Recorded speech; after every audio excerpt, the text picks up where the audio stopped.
Hello everyone, my name is NecroVMX, welcome to my channel, and you are listening to Potato Cast. I haven't done one of these in a little while. I had gotten kind of in the groove of doing them every week, and then I think the last one I did was 3 weeks ago. Let me look at the thing actually, I have it up in front of me. Yeah, wow, May 27th, and there's some good reasons for that. The last episode was kind of heavy, you guys. As you know, if you listen to the last episode, it was called Let's Talk About Depression. I'm going to be honest with you. It was not something that I prepared. I did not think I'm going to do a potato cast about depression. As a matter of fact, when I started recording, when I hit record on Goldwave and sat there and said, "Hello everyone, my name is NecroVMX, welcome to my channel, and you're listening to Potato Cast," I had no idea where I was going. And I just read the comments and responded to them from the previous episode and kind of lashed on to someone who had talked about Chris Cornell's death and decided I could talk about that. And I kind of wound up, I think, going a little overboard, but in a good way. I wound up talking about depression, and as I'm sure you guys have probably figured out, I didn't come right out and say it, but I am indeed talking from experience. And if anybody ever wants to ask the question, but you seem happy, you have good things going on and this and that, you got a family, you got a girlfriend, you got the YouTube channel, and you seem happy in your videos and everything. And I can tell you, anybody who suffers from depression, you get good at pretending to be happy, because opening up and showing that side of yourself, showing that you're depressed and being honest about it, you start to feel like you're burdening people. And I kind of went into that a little bit last week, but there's several reasons why I didn't do another episode right away.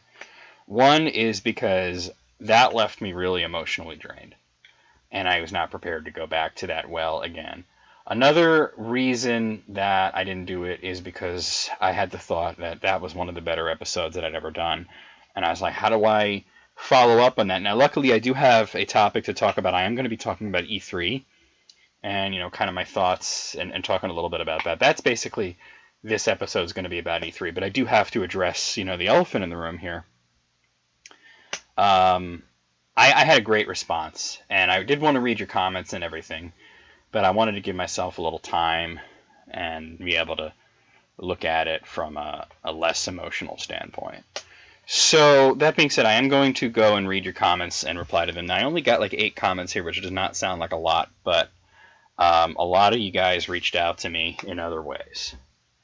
A lot of people got me on Skype, Facebook, whatnot, and left me messages. And I thank you for that. A lot of people said that the episode touched them and made them feel a certain way, or just basically that I nailed it, I guess. The big thing, I mentioned a friend. I'm not going to say her name because, she's also a YouTuber, and I don't want to, just out anybody like that. But my friend, who I had mentioned suffered from depression, and I had mentioned talking about depression on her own, and I kind of talked about her a little bit and how it relates to me, and I showed her the episode. And I want you guys to bear with me for a second, because obviously she didn't leave me any comments, but I'm going to tell you what she said to me. So let me bring up, I'm actually going to pause this for a second to bring up the conversation I had with her. Alright, so I have the conversation up here. I just got to go 3 weeks back, because I did talk to this girl a lot. Surprisingly, mostly not about this kind of stuff. We're usually talking about Pokemon Go or work stuff. So this is what she says. You literally described depression on point. Like, everyone says it's sadness and numbness, but you got it perfectly with the weight and tired metaphors. And she said that she thinks that what I said is really going to help a lot of people, which I certainly hope so. She says it's the best way to get information out, to get it off your chest so people can see that and the real faces behind depression, unlike that 13 Reasons Why bullshit. So, and she I don't want to go on too much, but she talks about, you know, a relation that she had, a relative that actually committed suicide, and so obviously this has touched her more than her own personal story. Obviously, you know, nobody, like, if you ever thinking like I should just kill myself or whatever, nobody wants you to, you know, and if anybody does, they're a piece of shit anyway, you know. But let me read the comments and questions that I got here. So Brutal O'Toole says, I wish, okay, he's referring a little to Hitomi here, and I actually am going to give a Hitomi update right after the questions and comments. I wish I could have donated. I can, however, give some low man's tips for staying fed. Necro, if you can pass this to her, I would be appreciated. 1, drink lots of water. Water is a great filler. It makes it so you're not having to eat like 12 packets of ramen just to feel satisfied. 2, MacGyvered meals. I actually tend to take things like cheap pasta, some hamburger, and some kind of seasoning, maybe taco or marinara, and make a meal that can last me 2 or 3 days on top of the water consumption. Finally, 3, non-microwave popcorn. This is honestly just more filler than anything and is healthier than the popcorn bag. You take a lidded pop, pour a small amount of oil or a spoon or 2 of butter, put the kernels in the pop and shake until it popping and then slows. All right, so actually, you know what? Let me address the Hitomi thing now because I promised her that I would talk about it. The last time I talked about Hitomi, we did get a nice surge of donations, but I have to say 2 things. One is that I really hope that the people I'm going to address now are not the people that are hearing this. I'm going to address some bullshit that's been going on with Hitomi's fundraiser, because the reason that I first brought this up, the reason that I'm helping her with the fundraiser, is because this is a girl who is just trying to live somewhere. She's just trying to get an apartment, get a job, and just be a normal person, okay? And she has been put in a position where people are pressuring her to prostitute herself, whether it's via pornography or via just like straight up sex acts, and people are pressuring her to do this because that they want to have sex with her or they want to see her naked, and I am trying everything I can to prevent that from happening. Why? Because she's my fucking friend, okay? And I don't want to see her go down a path that's dark, that is laden with organized crime, and that it is very hard to come back from. All right? Because I know people who went down that kind of path. And let me tell you, you know, the last thing I want is for one of my friends to have anything bad happen to them. So, she's been getting messages from guys who are showing them their bank account and how much money they have and saying, I can help you, but you need to either have sex with me, or you need to send me pictures or videos and this and that. She's getting these pictures every day. She's at the point where she doesn't even want to check her social media because it's all dick pics. And I sincerely hope that nobody listening to this has done this. Because if you have, I want you to fucking stop the video, hit unsubscribe, and go fuck yourself. Okay? That is the only way you're going to get fucked in this situation, is if you fucking take a step back and fuck your own face. I got the conversation with her up, and I do talk to Hitomi pretty much every day, so it might take me a little bit to find the excerpts. But I want to read you some of the things that she said to me. This is yesterday. On the plus side, I know one person won't help me even if I did send pics or videos, LOL. He offered me $15 just now for what I sent of Hitomi Tanaka, which is a porn star. She's not Hitomi Tanaka, obviously. So nice to know that I'm worth $15.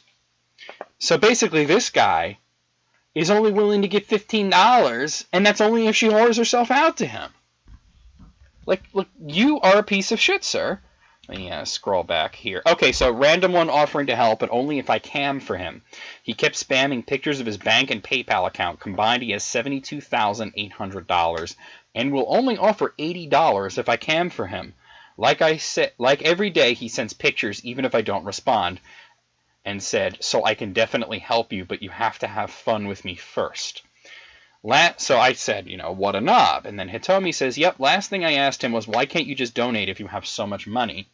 And he said, because there's plenty of women who'd love to do this for me. What's the big deal? Just show me the boobs and pussy. It's not a big deal at all. I'll even give you up. $400 if I like what I see. You know, so I don't know. Boil your own head. If you're listening, boil your own head. And I'm not specifying which head. Both of them. Boil your whole fucking body. Please, just die. You're a fucking asshole. Let's see. Here's another one. I refreshed my Twitter feed and just bam. I love how fast people work, and I don't care about hentai since it exists. So okay. Actually, she's talking about something else there. She's talking about E3 stuff. But yeah, never mind that. She was talking about somebody spamming her with Metroid porn, which is like fucking ridiculous. Like she's not interested in this, okay? She's interested in living somewhere. She's interested in having a roof over her fucking head. Like I tell you, the things that she tells me, it breaks my fucking heart because she's a good person and doesn't deserve this bullshit. And we're just trying to get her safe, you know. And some of you motherfuckers, I hope it's none of you motherfuckers, but some of you motherfuckers are really testing my patience here in the way that she's being harassed. You know, it's just bullshit. All right, there's a lot of conversation about E3 stuff here. I did try to take our mind off of things. Okay, yeah, E3. Okay, North Korea.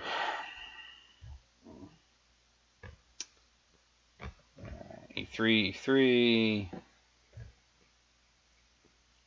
Yeah, she keeps getting dick pics. I woke up from nap and checked messages. This guy is promising to send me dick pics later since he's busy now. I'm like, okay, I didn't ask. I know, but you seem depressed, so hopefully it cheers you up. And she said to him, not sure how that helps my situation, but thank you for thinking of me, I guess. She's too fucking polite. I told her, see, you got to be more forceful. Just say no. Just say no. I don't want to see your dick. You know? If a woman wants to see your dick, trust me, you'll know about it.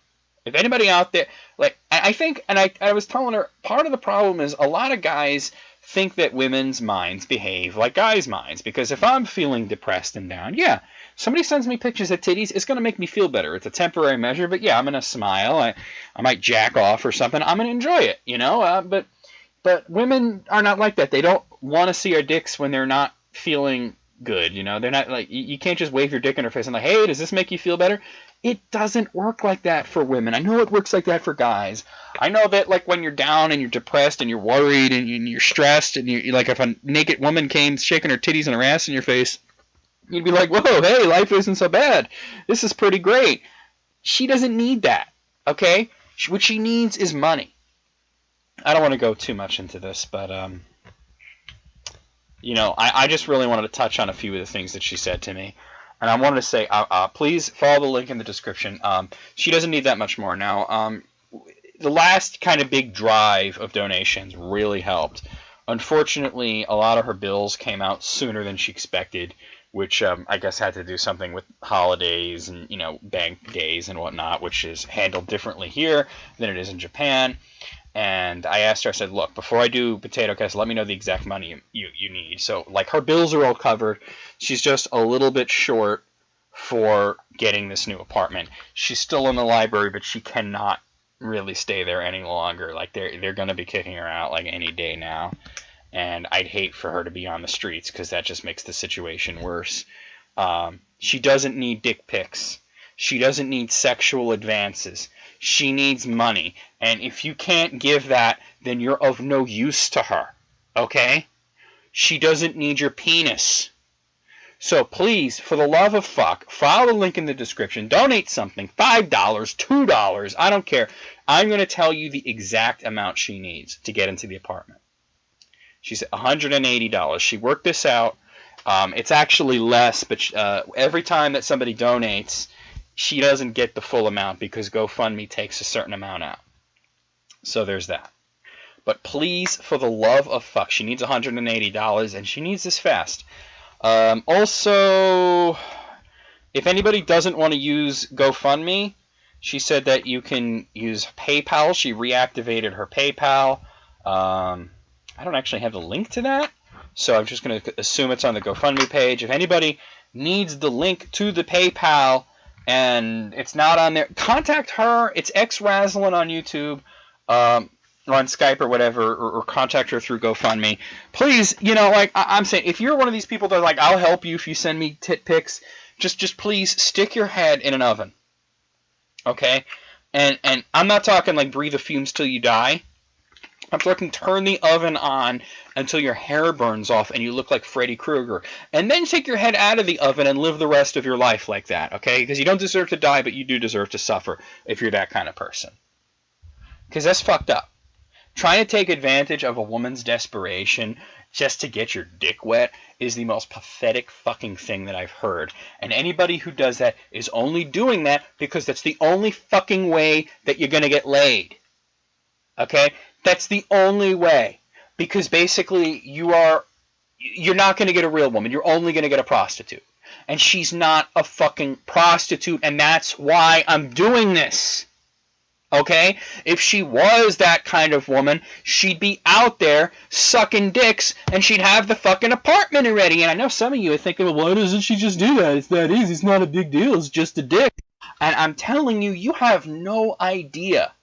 You don't know the darker side of prostitution. It isn't just sex and money, okay? It's sex and money and pimps and drugs and beatings and gang violence and organized crime. It is so beyond what you think it is. And I really didn't even want to go into this. I want to talk about happier things. All right, let me get through the rest of these comments. So the anime fan says, #potato.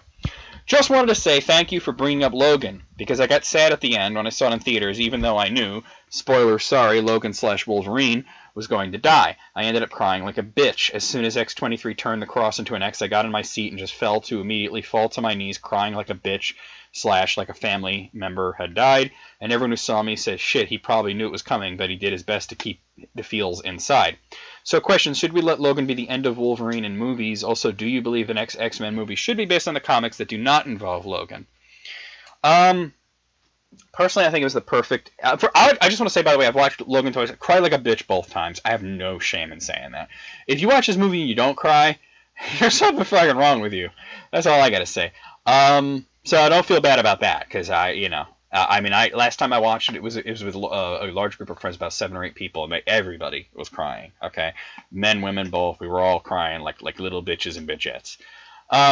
I think that you can't bring him back from this. Like, honestly, like if they're gonna tell stories about Wolverine, first of all you have to recast it, which is like, how can you possibly replace Hugh Jackman after all those years and after that amazing performance in Logan? And I honestly, maybe if you were to tell stories about younger Wolverine and go back in time, he's alive for, almost 150 years, so there's stories to be told. Personally, I think that they should just, wait a couple of years, let, Daphne Keane, was she like 11 years old in that movie? Let her be, maybe more like 15, 16, and have her be Wolverine, because that's kind of how it went down in the comics, Wolverine died and Laura took over. Now, she was already a teenager at the time, but I think it was smart to have X-23 be a little girl because she can grow into the role now. And I think she was fantastic. A lot of people talk about how great, Hugh Jackman was, how great Patrick Stewart was. Not many people talk about how great Daphne Keane was. She was fantastic. I'm not often impressed by child actors. Usually being impressed by a child actor is like, oh, they're not terrible. But she was just not terrible. She was amazing. So, to be in a scene with Hugh Jackman and Patrick Stewart and to do well and without words for the most part is fantastic. Okay, Barulo Tool again, #potato. I have a depression and anxiety and ADHD and some kind of insomnia and arthritis in my ankles. Most importantly, I'm always on the verge of going berserk. My doctor has me labeled as disabled and have been since 2014. I am still waiting for the SSI assholes to give me a goddamn court date to tell me one way or another. Mother of fuck, the waiting is so infuriating. I'm antisocial. I have a social circle so small I could use it to propose to a woman. Okay, that's actually kind of funny. The self-deprecating humor, it helps, and trust me, I know. That was a good one. I am not suicidal. If anything, I'm borderline homicidal. I take my constant anger out on pixels and coding on a variety of games, especially Dark Souls. I wish for the best for a lot of us who have problems like mine. I hope it goes your way. I know the waiting's the hardest part with things like that. I'll tell you a quick one. My dad is actually 100% disabled, mentally disabled from his time in Vietnam, labeled as unemployable, and it actually took a really long time because he was getting partial disability, and when he tried to get 100% disability, it was just, it took so long that it only had, like, he was on the verge of giving up. He was on the verge of saying, I don't want to go through this anymore. I want to give up. And I don't know the name of the guy, but there was a congressman that helped us out in that sense. But and he eventually did get it.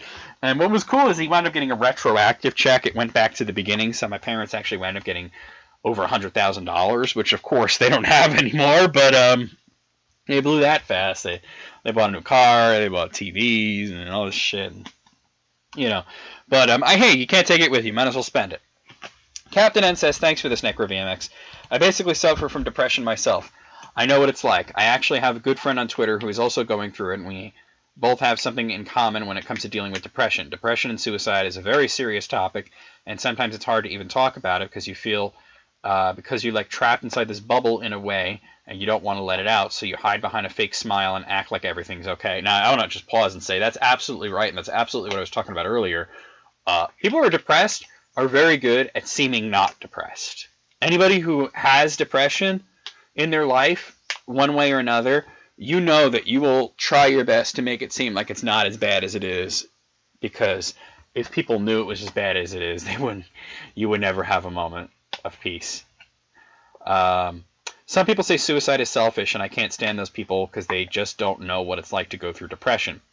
People think that suicide is the only way out, and I can't blame them or judge them for that, because when you are alive, you can feel pain. When you're dead, you can't, as you said, even though I don't know if there's such a place as heaven or hell, or even if there was an afterlife, because I'm not dead yet, and I don't believe that God would send someone to hell for suicide, for depression, like some people would say, because it's not like people choose to be this way. It's like that video called I Had a Black Dog, His Name is Depression. Here's a link to it if you want to check it out, and I'm not going to, you guys, you can just look at the comment and follow the link if you want. It helped me a little bit, Necro VMX, and this podcast helped me as well. Just to hear your words and advice did make me feel at least a little better knowing that I'm not alone. There was also another YouTuber called Justin Carmichael who is known as Jewario. Oh, I remember Jewario. Yeah, that was sad. And he was always a happy guy in his videos, but behind all that, he was depressed and ended up taking his life, which was really heartbreaking. And, you see it all the time, it happens a lot with comedians. Like, look at Robin Williams and, going back, the Belushis, all the... And not all of them, say, oh, well, some of them weren't suicide, some of them were overdoses. And I'm telling you, drugs is a very slow suicide, I mean, there are people that can just, like, drink a little beer, smoke a little weed, and they're fine, and then they can walk away from it. And then there are people who go into a downward spiral because they want to end it, but they can't face up to that, so they do it slowly over time. And some of it is also, I think, a subconscious way to ruin their own lives so that they don't feel bad about dying, and so there is that too. Some people push people away, but a lot of us, we try to make people laugh. So, Jew Warrior, I remember that very well. Where was I? The most thing that stood out the most was his final stream he did where he said, "You're not stupid," which he has a link to that, which he talks about how you're not a screw-up and things will get better, and also how you brought up Robin Williams. He said suicide is a permanent solution to a temporary problem, but look what happened. Even he took his life because of depression. The point I'm trying to make is about this, Necro, is that everything you said in this video is 100% truth, and I'm glad you got to at least talk about it and that some people are reached about this topic because life can get better. Thank you so much, Necro. Hopefully we can discuss this on Twitter in private. I'm not really a huge Twitter person, but you want to hit me up, man. Skype, Facebook is the best way. Skype is probably the best way. I'm doing a stream tomorrow. Obviously, that's in the description. I'm going to talk about that in a little bit after I go through questions and comments. Before I talk about E3, I'm going to talk about the stream. That's tomorrow. Feel free to show up there. I'm pretty open book talking about this stuff. Because I got some things I want to get off my chest when it comes to depression, and you kind of helped me a little with this video. I'm glad I helped you, man. I really do. Let me move on here. Heisen Saul says, hashtag Potato Necro, this is probably one of the best episodes of Potato Cast you've done. I know, that's why it took me so long to follow up. What you said about depression makes sense. I've suffered from depression in the past, but as I've gotten older, I felt it's easier to deal with. I'm pause here and just say, I think anything gets easier to deal with not because it gets easier, literally, but because you get better at dealing with it, because you just have practice. You know, anything gets easier with practice, and dealing with depression can be one of those things. But then there's that other side of it where eventually the weight is too much, and eventually it's like you run out of strength, so to speak. You run out of stamina. You run out of fucks to give. So there is that darker side to it as well. When I was a kid, I didn't have too many close friends, and I hated school. That sounds familiar. I remember once I tried to talk to my father about this and how I felt, and his response stunned me. He said to me, and I was probably like 8 or 9 at the time, "What the hell do you have to be depressed about?" For many years after this, talking about my feelings was like pulling teeth. I just felt like I was going to get the same response if I tried to do so. You did mention The Wall, one of my all-time favorite albums. What do you think of the movie? It's one of my favorite rock operas. Thank you again, Necro. Keep making great content. Shockingly, I've never seen the movie version of The Wall, and I kind of don't want to, because I have a very vivid feel of what The Wall represents, and I feel that the movie is either going to not live up to that, or it's going to be drastically different from that. And I have a very strong visual. I really want to keep it the way it is in my head. You mentioned something about like what the hell do you have to be depressed about? I mentioned the Lisa Simpson. That whole episode, you play the lose pretty well for someone with no real problems. Yeah, people think there has to be a reason for depression. No, it's its own thing. It is the reason for itself. Depression is not like, yeah, there's people like, okay, a family member died, I'm feeling depressed about it. Or I got a bad breakup, I'm depressed about it, that kind of thing. That's real, But that's not the long-term version. When you're, sometimes, and The Simpsons did it really well. They said, "Why are you sad, Lisa?" And she's like, "I don't know. I just am." And I think that some people, and they think, what do children have to be sad about? Like if you have, roof over your head and food on the table and video games and friends and whatnot, and then it's like you shouldn't. What do you have to be depressed about? Your father's thinking like, I got bills and I got a mortgage and I got all this problems and I got real shit to deal with. What the hell do you have to be depressed about?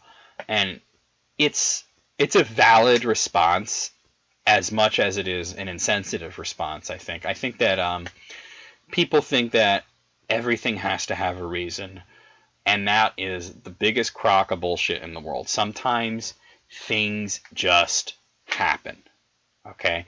Sometimes shit happens, and the sooner that you accept this, the sooner you are truly an adult, I think. That it's a very childish and naive thought that everything happens for a reason. Some things happen. I would actually say most things happen for a reason. But when it comes to emotion, like for example, not even like mental stuff, sometimes physical stuff. Why do people get cancer? Sometimes there's a reason. Maybe they smoked a lot and they get lung cancer. Maybe they're exposed to radiation. Maybe there's a history of it in their family. Or maybe it just happened. Maybe it really was random. There is a randomness and a chaos to this world, and trying to pretend that it's not there is not constructive, in my opinion. Okay, the Tenkaichi says, #potato. Depression sucks, but stress kills, and both are just as bad. I think, well, you know what I just want to mention? I think they go in hand. Not everybody who's stressed is depressed, and not everyone who's depressed deals with stress, but they are symbiotic. I feel my lowest point in life was when I lived in Japan and was married at the time, and the relationship just didn't work out. I was at the time learning Japanese and going through a divorce that left her angry and me homeless, yet I chose to be homeless and learn how to adapt in this situation. Thankfully, I had some friends to help me out of that and got me back to the States. I shared to my family what had gone on with me, and that also includes being raped by her. Oh, man, I'm so sorry to hear that, man. I really am. And there are a lot of people out there who think that, it is only... Fucking hell. I'm in the middle of a recording and Goldwave wants to... Update? No, not now. I would have loved to have updated before I started recording. It's only recently that male rape victims are taken seriously, and if you think that men can't be raped, absolutely they can be. So I'm just really just shocked to hear that, and I'm very sorry to hear that. Nobody deserves to be raped. All right, let me where was I? I had gone through depression, and it's a terrible place to be. I often found myself, when that time draws near, I lose myself in writing or get into a video game for a few hours until I snap back to myself. I found that one of the few ways to combat depression is to do just that, get lost in something you enjoy until you forget why you got depressed to begin with. Now, it might not work for everyone, but in my line of work, imagination helps you cope with the world and all that while not wanting to deal with the events reality has in store for you. Great talk as always, Necro. That's such a temporary solution because eventually you're going to come back to it. You talked about you'll forget why you were depressed. Sometimes you just are, though, as I mentioned before. Insane Wayne 253 says, I'll share a little bit about me. I had small bouts of depression over the years due to dumb shit whether it be relationships or just things going very meh and not what you'd expect.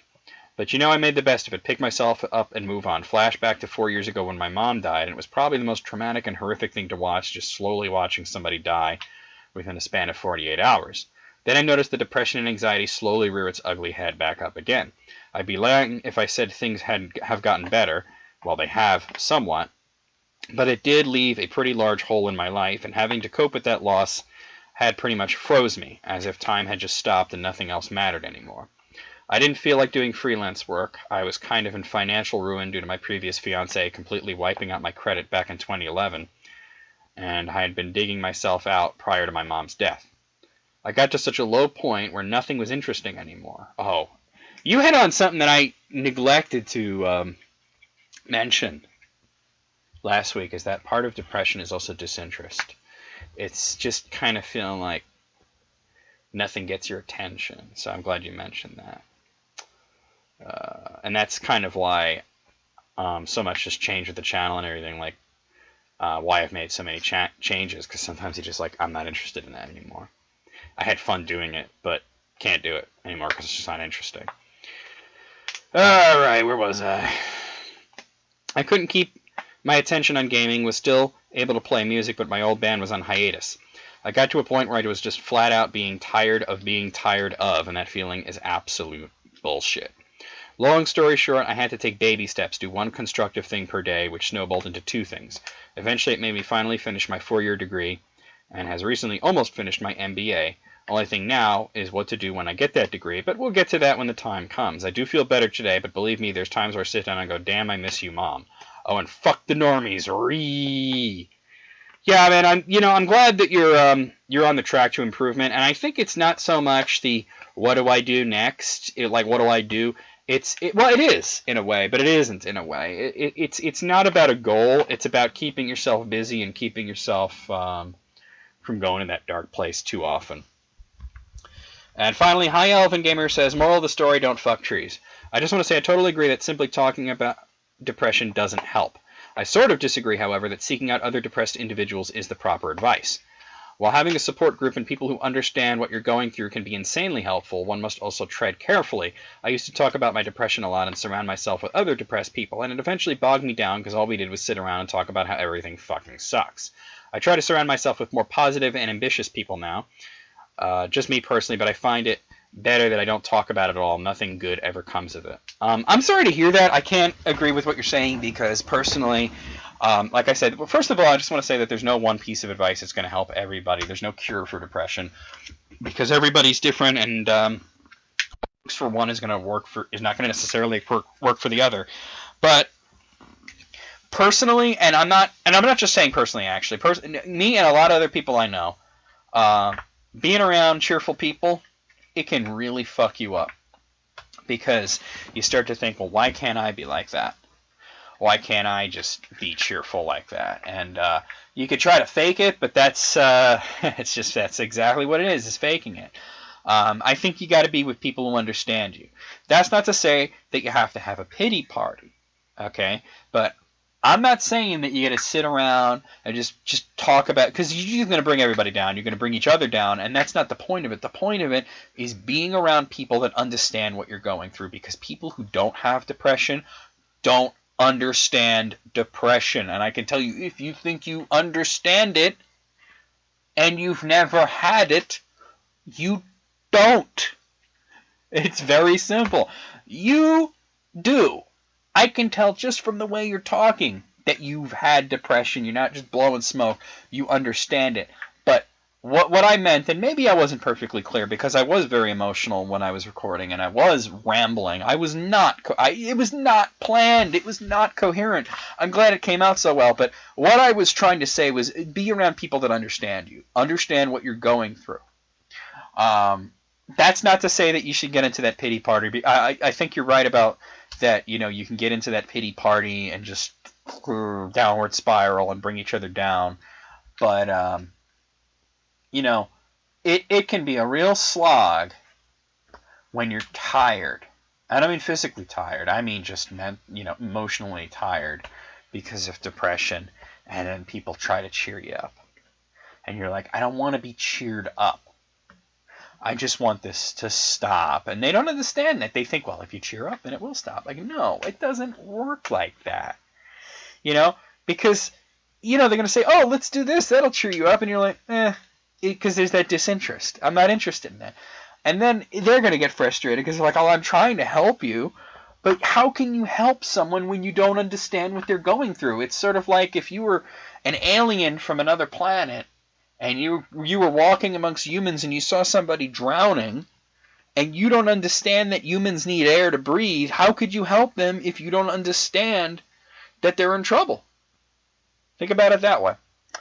All right, so that's questions and comments. Thank you, everybody that left me a question and comment, and thank you, everybody that reached out to me and talked to me personally. I could bring up conversations and read some of that stuff, but I kind of assume that if people wanted to talk to me one-on-one like that and not leave it on YouTube, that they probably didn't want it on the show. So, yeah. I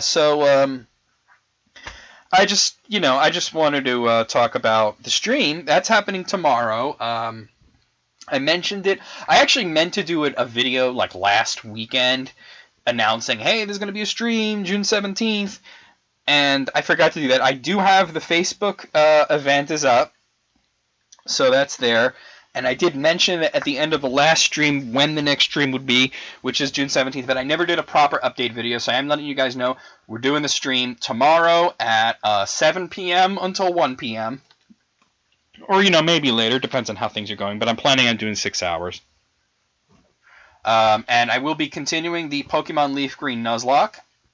I will be continuing the Civilization 6 playthrough that I had going last time, and maybe play some other games. I'm not going to be doing Isaac tomorrow, just because I'm not feeling like doing Isaac on stream as much, because I feel like I've played that a lot on stream.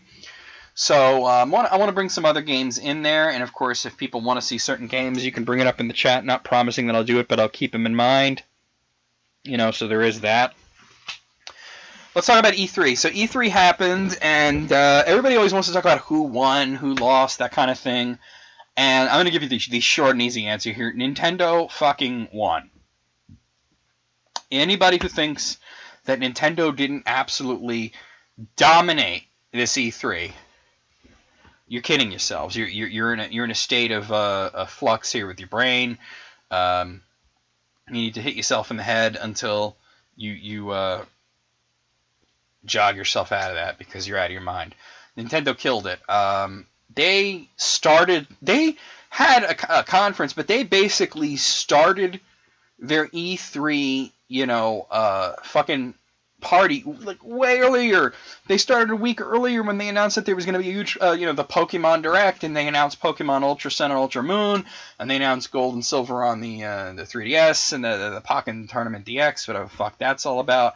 And then it's just been a string of things from then on. That was the beginning of it, and it seems like it's still not over. Obviously the big thing that everybody's talking about is the return of the Metroid series.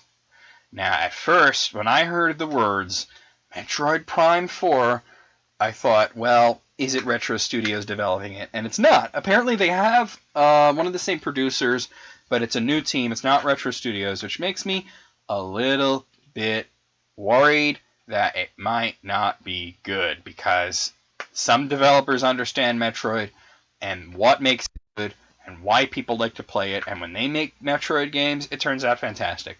Retro Studios made 3 fantastic Metroid games. Axiom Verge is not a Metroid game, but it's a fantastic Metroid game. That guy who made Axiom Verge understands it.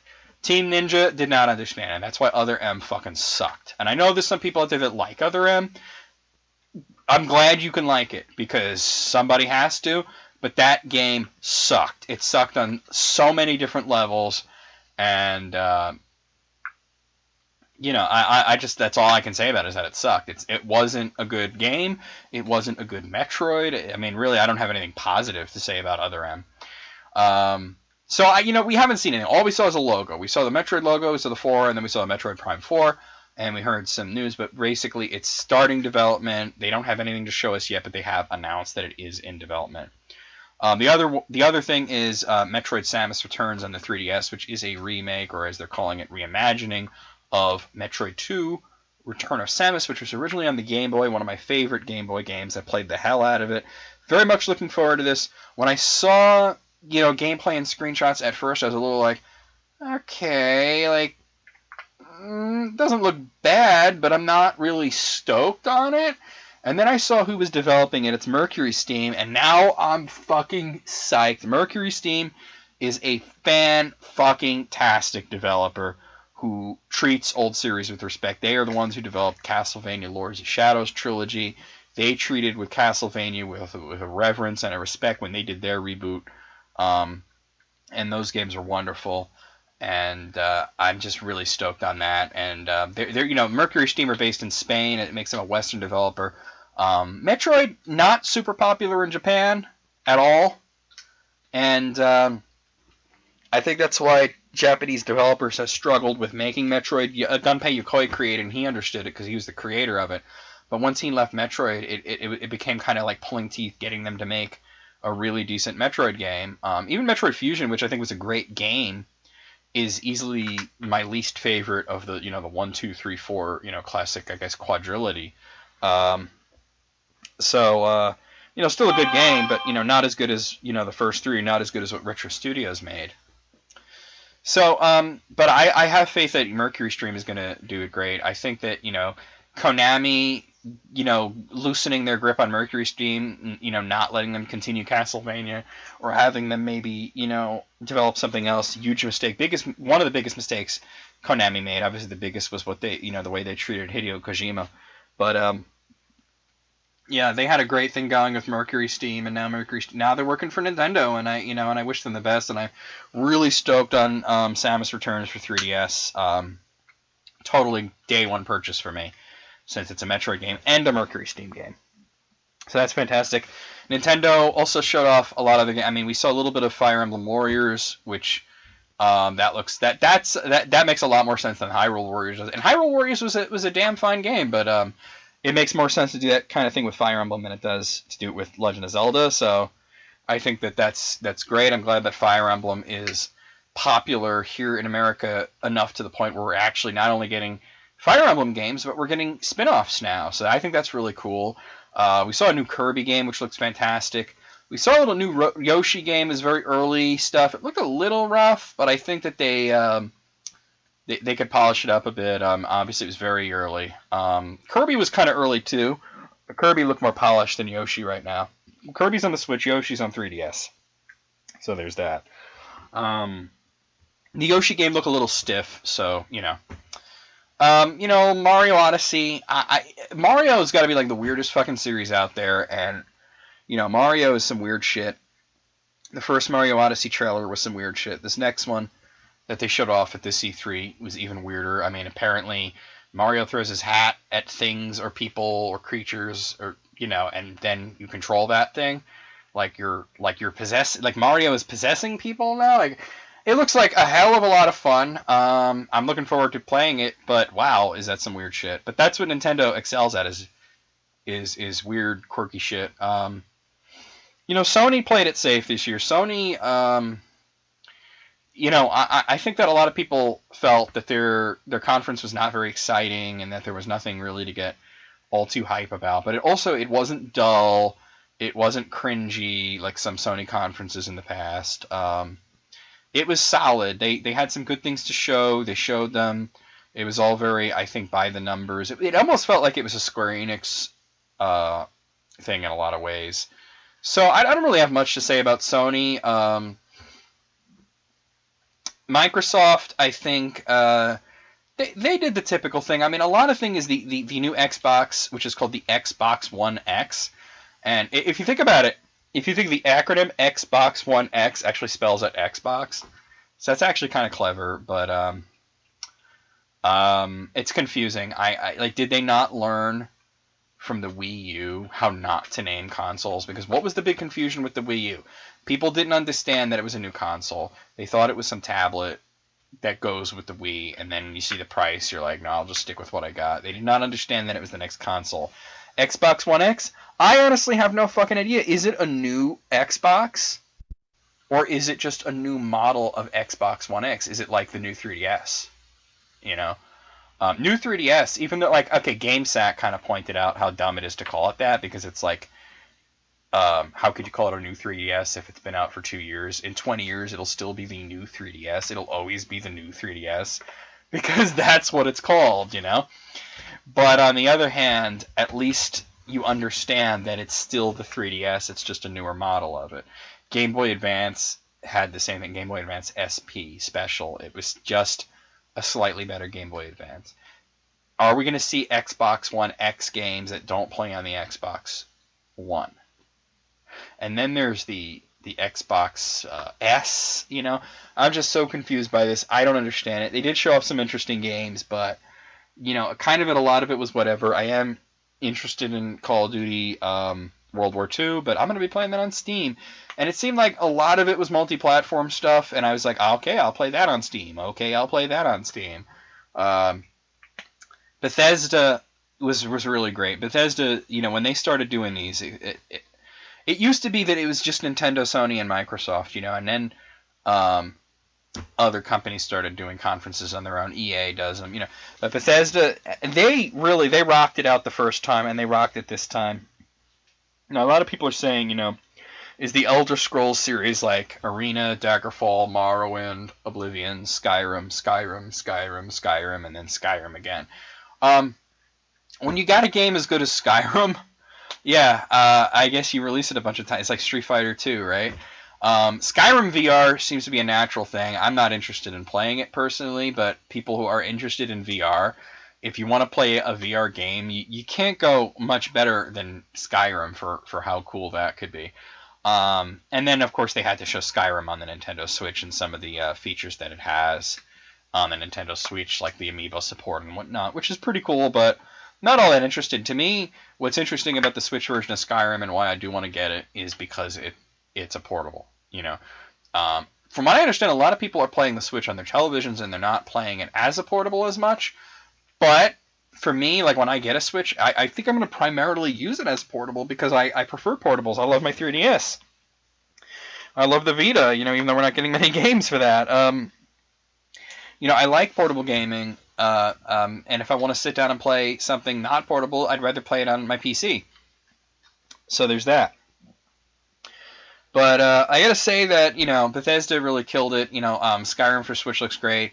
They did show off Quake Champions. They did show off, you know, some other games. The big one that has me super stoked is the new Wolfenstein game, which is called Wolfenstein 2: The New Colossus. Now, I talked about this on Potato Cast in the past that Bethesda's very first E3 conference, when they did the full reveal of Doom, they showed sort of like a DOS prompt thing where they had like a very brief history of like all these id Software games, and they had, you know, like the Wolfenstein games, they had the New Order, the Old Blood, and the New Colossus, and people are like, wow, did they just sort of stealth reveal the title of the next Wolfenstein? And yes, it is called Wolfenstein 2: The New Colossus. There's like an 8-minute trailer.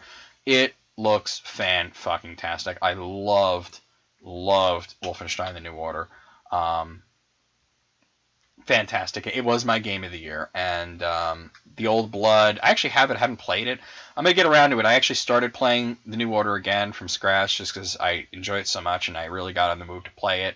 This is my game of E3. This is the game I'm most excited about, just because of how amazing the last one was. And it's the same developer. It's Machine Games. Not id Software. id Software, they're working on Quake Champions, which is fine. And I was worried about them, handing off these important old series to other people. But let me tell you, I loved Doom. Doom was fantastic.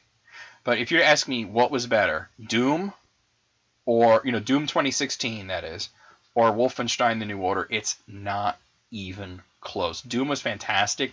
It was an adrenaline run. It was a great action first-person shooter. It had amazing graphics. It had a really clean look. It had a great design to it. I loved the music. I loved the feel of it. I loved the way it played. But what did Wolfenstein have that Doom did not have? It had a better story. It had better characters. It had better music. It did have better graphics because it's a slightly older game, but it had more satisfying gameplay. It was a deeper, more cerebral game, whereas Doom has gone in the direction of being pure action, adrenaline rush, and then Wolfenstein has gone for that mix mash of stealth and tactics and absolute mayhem and of course like a surprisingly touching story. So I am just so excited to play the new Colossus. That is my game of E3. Although I gotta say, like I said, if anybody won, it's Nintendo. Ubisoft, I just want to very briefly touch on them. I really, I never played an Assassin's Creed, so I have no comment on that really. And they showed a new version of Rayman, which is fine. They showed a crossover they're doing between Rabbids and Nintendo, and Nintendo showed that as well, and that's kind of whatever for me. So I'm not really anything Ubisoft came up with. Oh, I actually got to go back to Bethesda because they're also showing a huge expansion that's coming out for Dishonored 2. Now, last E3, I picked Dishonored 2 as the game I'm most excited for, and believe it or not, I haven't fucking played it yet. After I get through Wolfenstein, and I gotta play the Old Blood too, because I haven't gotten to play that. There's so many games I haven't gotten to play.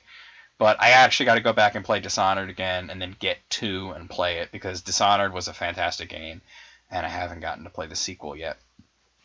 And now that there's going to be an expansion for Dishonored 2, that's just this series is starting to become serious. It's starting to become the next big thing. Bethesda is not just going to be, Elder Scrolls, Fallout, and, Quake and Doom and Wolfenstein. Now we can put Dishonored in there now. Now there's been 2 games. The first game had some DLC. This one's getting a big expansion. And, it's the first game was kind of a sleeper hit. But, I'm glad that it's going in this direction. If any of you guys have not played Dishonored, I want you to kind of imagine a mixture between Skyrim and BioShock. That's my best way of describing it. There's a little Thief thrown in there as well, if you've ever played Thief. But Thief is not nearly as popular as those other 2. That's why I say kind of like a mixture of Skyrim and BioShock. And if that sounds at all interesting to you, let's face it. I mean, everybody fucking likes Skyrim. Everybody fucking likes BioShock. So if you like those 2 series and you haven't checked out Dishonored, I highly recommend it as a really cool game. There was a little backlash to the first one at first because I remember they showed off the very first trailer had a very different look in terms of the shaders they used, and it had a very oil painting look to it, and they wound up making it a little bit more realistic, not super realistic, but a little bit more realistic, not on the level of a Skyrim, but maybe more like a BioShock Infinite level of realism. Or BioShock Infinite had that look where the people, they don't look like real people, they kind of look like animated people, but like live action versions of animated people, if that makes sense. So there's that kind of look to it, and people were like, why doesn't it have that same look? Why does it not look like the oil painting thing? And I guess they just decided not to go with those shaders, and that's fine. But I mean, a lot of people were so shook up over the fact that they changed the graphics that nobody was fucking talking about the gameplay right away, and the gameplay was absolutely fantastic. So definitely check out Dishonored. I'm very excited about the expansion of Dishonored 2. Even though I haven't played Dishonored 2, I love the first game. So that's really my thoughts on E3. Like I said, I think Nintendo fucking killed it. And not just the Metroid thing, just in general, just in the excitement. It's not just Nintendo. It's not just Metroid, rather. It's Metroid and Mario and Zelda and Pokemon and and then you think of all the things that they didn't show, like all the things, and Kirby and Yoshi as well. But and then like eventually we're gonna get a Smash Brothers on the Switch. We're gonna get probably a new F-Zero. They might try Star Fox again. So I mean, there's a lot of shit they didn't show that we suspect they're working on or whatever. So, Nintendo, they are such a weird company. They've been around for a really long time. They started out making fucking playing cards with flowers on them, and this gaming thing has been a very small part of their history in the grand scheme of things, but it seems to be working out. They're never going to be Sony and Microsoft. And I want to end the episode by saying that, I love Steam and I love PlayStation and Xbox. I really do. I think PlayStation's a great branding. I loved the PS2. I love the Vita. I think PS4 is a great system. I love a lot of the PlayStation series and the exclusives and stuff. Xbox, even though I haven't bought an Xbox console since the Xbox 360, I haven't bought the Xbox One or anything, but I like them. I think they're cool. I think Xbox has a cool niche carved out for it. I think it's just like the generic gamer console. It's kind of like you just associate, like when you think of video games, like like Xbox, and that really is something, considering they're coming into this a lot later than Nintendo and Sony are, but that they're like, everybody knows what Xbox is, so it's kind of like really cool. And I really enjoyed playing my 360. It had a hell of a lifespan on it. Many wonderful games. And I still use the controllers. I still use Xbox controllers for PC stuff. Steam, I mean, that's like the best platform there is. Love playing PC games. Love having Steam. I love the fact that if I get a new computer, all my games are just there. I just log into Steam or just download the client, log in, and my games are there. I don't have to worry about compatibility or worry about, I bought a new system, I can't play my old games kind of thing. They're all still there. I think Steam is wonderful. But when it comes down to it, what do they have that Nintendo doesn't? Nintendo is this, they haven't released a cutting-edge system since GameCube. And even that was not considered cutting-edge because it didn't have a DVD player. Now you think, like, well, who the fuck cares? But, like, why was the PlayStation 2 considered so much better than the GameCube, even though the GameCube had better specs? PlayStation 2 could play DVDs and CDs and stuff like that, and the GameCube couldn't play any of that. It only had these proprietary discs. But so that's even then they were doing that, and they always release something that's like just half a step, like the Switch is like half a step above what we have in terms of like the Xbox One and PS4 when they first came out. And now there's newer versions of the Xbox One, there's newer versions of PlayStation 4, and the graphics are already surpassing what we've seen on the Switch. Same thing was happening with the Wii U. The Wii U was like, here's something that's slightly better than PlayStation 3, and then it's like right after that comes PS4 and Xbox One. So, but what do they do right? Like, what do they do right? Like, first of all, their handhelds is one thing that they could do right. But one thing like Xbox will never have, PlayStation will never have, Steam will never have, Nintendo games. There is something like some people say they're games for kids. I say they're games for everybody. They're games for kids and people who are kids at heart. And if you're playing video games and you're not a kid at heart, you're fucking doing it wrong, man. You're doing it wrong. That's like saying you're into Halloween, but you don't like Halloween movies or candy or decorations or anything. Like, well, what do you like at that point? Like, I like video games, but I don't like fun or color or whimsy or excitement or that drives me crazy. Like, I remember once I got a comment where somebody was bagging on the Kirby games for being easy, and they're saying video games shouldn't be easy, they should be hard because life is hard. But video games aren't life. Nor should they be. Life is life. You want to live life? Go outside and live life. You want to play video games? You play video games to do things that you couldn't do in life. And I say I have never played a Kirby game that I did not enjoy. And yeah, some of them are easy. Like fucking, okay, Kirby's Epic Yarn is a game. You cannot die in that game, as far as I know. But I still had a blast with it. So, there's food to think on. Like I said, if you don't prefer Nintendo games, that's fine. Because there's lots of games like that. on other systems, but Nintendo does it. They have like a very weird and quirky way of doing it. And like I said, it's a mixture of you know what? I know what it is. They are the Disney of the video game world.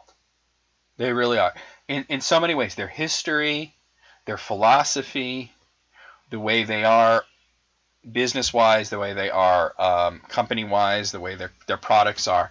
And it's like, you know, you do get to that point where you feel like, I'm too old for Disney stuff. I don't want to watch, like, you know, like Beauty and the Beast, or I don't want to watch, like, Tangled or whatever.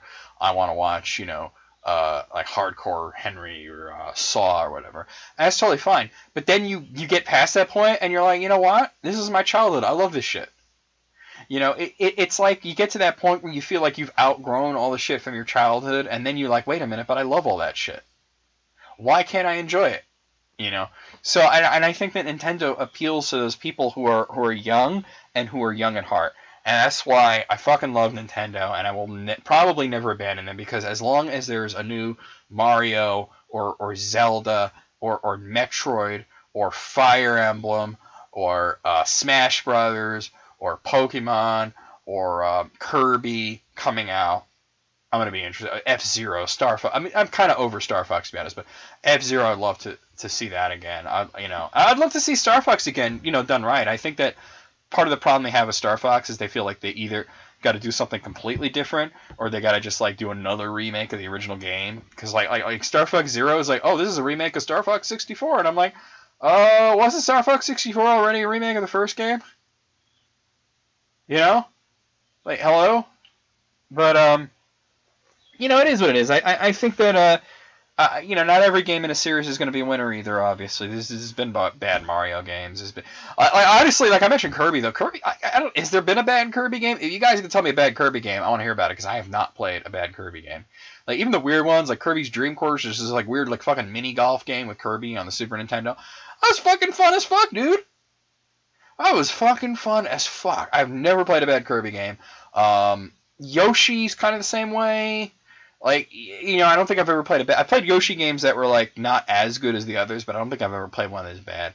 Even, like, Mario, like I said, there's been bad Mario games, but now that I think about it, the bad Mario games are, like, the ones that Nintendo didn't make. It's like your Mario is missing, that kind of shit.